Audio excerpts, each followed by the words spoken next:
예수님, 오늘은 10월 20일 연중 제29주간 화요일입니다.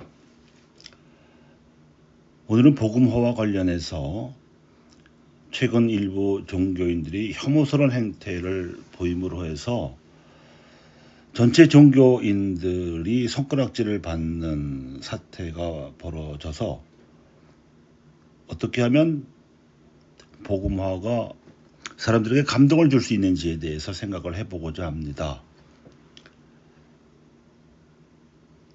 우리의 발은 땅에 딛고 있어야 하지만 머리는 하늘을 향해 있습니다.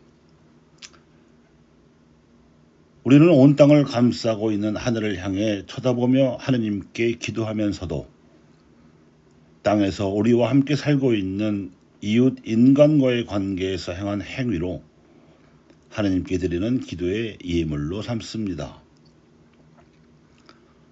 마음으로 기도하고 손과 발로 선행을 바칩니다. 이 기도와 선행은 마치 십자가의 가로나무와 세로나무처럼 서로 방향을 달리하면서도 서로 교차되어 뗄 수 없이 묶여 있습니다. 그래서 우리는 하느님의 마음에 드는 삶을 지향하면서도 사람들의 마음에 드는 행위를 해야 합니다. 종교의 선교 활동이 상인이 물건을 파는 상행위나 정치인이 표를 얻으려는 정치 행위와는 물론 다르다 하겠지만 사람들의 마음을 얻어야 한다는 점에서는 본질적으로 다르지 않습니다. 예술인들이 자신의 작품을 통해서 사람들에게 기대하는 바 역시 감동을 주는 것입니다. 무릇 모든 예술 작품은 그 작품을 창작하는 데 들어간 예술가의 호드로부터 감상하는 사람들이 그 선한 기운을 느끼기 때문에 감동을 줍니다. 이와 마찬가지로 복음화를 하기 위한 선교 활동도 사람들에게 감동을 줄 수 있어야 합니다. 그런데 우리 사회의 종교 현실에서는 종종 광신적이거나 이기적인 행위 탓으로 사람들의 손가락질을 받는 일들이 종종 일어납니다. 최근 한국 사회에서도 신천지라는 종교 집단의 행태나 목사의 직함을 내건 전 아무개라는 사람이 벌이는 정치 소동과 그에 동조하는 일부 개신교 신자들의 행태로 말미암아 한국 사회에서 종교가, 특히 그리스도교가 도매금으로 혐오의 대상이 되어버리는 사태가 생겨났습니다. 사실 이러한 사태는 그동안 예수님을 믿는 목회자들의 탐욕스러운 모금 행태와 이를 추종하는 신자들의 광신적 기도 행태로 말미암아 보이지 않게 쌓여 왔었을 뿐인 사람들의 생각에 불을 지른 불쏘시개였습니다. 특히 대형 교회에서 버젓이 자행하는 목사 세습 형태라든지 불교를 우상숭배 종교라 비난하거나 천주교를 이단시하는 독단적 행태가 그러했습니다. 이러한 행태는 사회 일반에 대하여 감동은커녕 혐오를 조장해 왔습니다. 그래서 자기 정화의 차원에서 기독교 윤리 실천 운동이 이미 오래전부터 일어났습니다.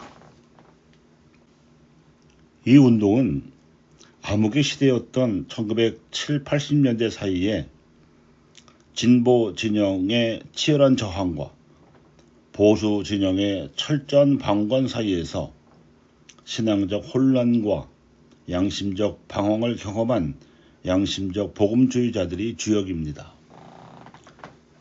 이들은 진보 진영의 기존 체제에 대한 저항에 지지를 보내면서도 민중신학이나 해방신학과 같은 노선에 대해서는 부담을 느끼고는 진보적 복음주의로 자처하기로 했습니다. 교세 확장과 물질적 축복만을 강조함으로써 사회적 부도덕과 물질주의를 극복하지 못한 한국 개신교회의 지난 날을 반성하면서 거듭난 신자의 경건한 삶과 행함이 있는 믿음으로 도덕성과 사회적 공의를 회복하고자 하였습니다. 그리하여 생태 환경을 위한 자발적 불편 운동, 신뢰받는 교회를 위한 깨끗한 총회 만들기 운동, 정의롭고 평화로운 사회를 위한 사회 정치윤리 운동 등을 전개하고 있습니다. 이 운동에 적극적으로 참여하거나 심정적으로 동조하는 이들은 아마 고학력 중산층 개신교 신자들이 주축일 것이라고 짐작이 됩니다. 복음화와 관련해서 우리 가톨릭 교회의 신자들이 유의해야 할 바는 이것입니다. 우리 주변의 사회 여론이 개신교 일부의 광신적이고 탐욕스러운 일탈 행위나 행태에 대해서 혐오한다고 해서 그것이 개신교 전체의 모습을 평가하는 것이 아니라는 점, 그리고 더 중요한 것은 그렇게 해서 어부지리로 가톨릭 교회가 상대적으로 후한 점수를 얻는다고 해서 그것이 과연 우리의 실력에 대한 평가가 되지 못한다는 점입니다. 앞서 언급한 기윤실 운동 등과 복음적 실천으로 선의의 경쟁을 해야 하지요. 오늘 복음에서 예수님께서 제자들에게 말씀하시기를 너희는 허리에 띠를 매고 등불을 켜놓고 있어라 하셨고, 또 오늘 독서에서 사도 바울은 에베소 교우들에게 권고하기를 여러분은 사도들과 예언자들의 기초 위에 세워진 건물이고 그리스도 예수님께서는 바로 모퉁이 돌이십니다. 그리스도 안에서 전체가 잘 결합된 이 건물이 주님 안에서 거룩한 성전으로 자라납니다. 여러분도 그리스도 안에서 성령을 통하여 하느님의 거처로 함께 지어지고 있습니다 하였습니다.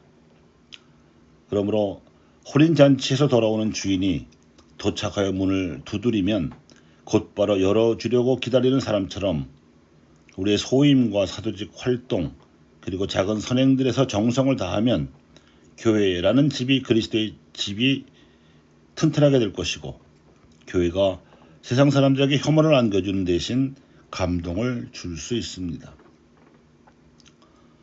선교 활동에서 세상 사람들에게 감동을 주어야 하는 것은 선행만이 아닐 것입니다.